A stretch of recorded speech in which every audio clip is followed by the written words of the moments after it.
Vnos ponaredkov. Intelektualna lastnina.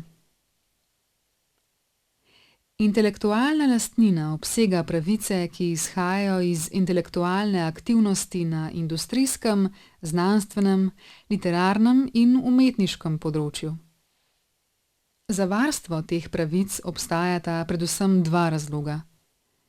Prvi opredeljuje moralne in ekonomske pravice avtorja nad njegovo stvaritvijo ter pravice javnosti do dostopa do teh stvaritev.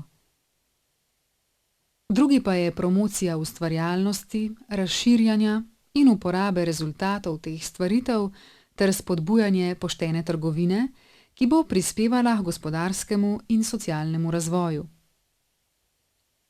Največkrat so ponarejeni izdelki modne industrije in tekstila.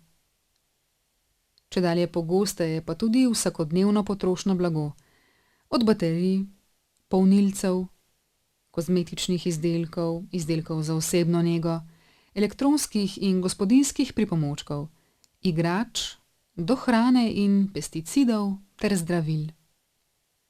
Najpomembnejši kanal za razpečevanje ponarejenega blaga je internet. Ukrepi carinskega organa.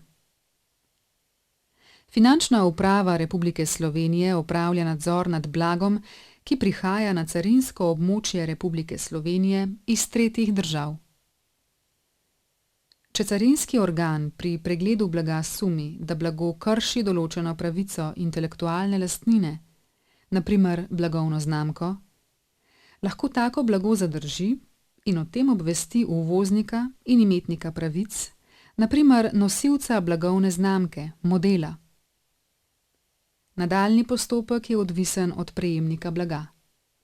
Če se ta strinja z uničenjem blaga, ker gre za ponaredke, se le to uniči pod carinskim nadzorom, sicer pa mora imetnik pravice pred sodiščem dokazati, da so bile njegove pravice kršene.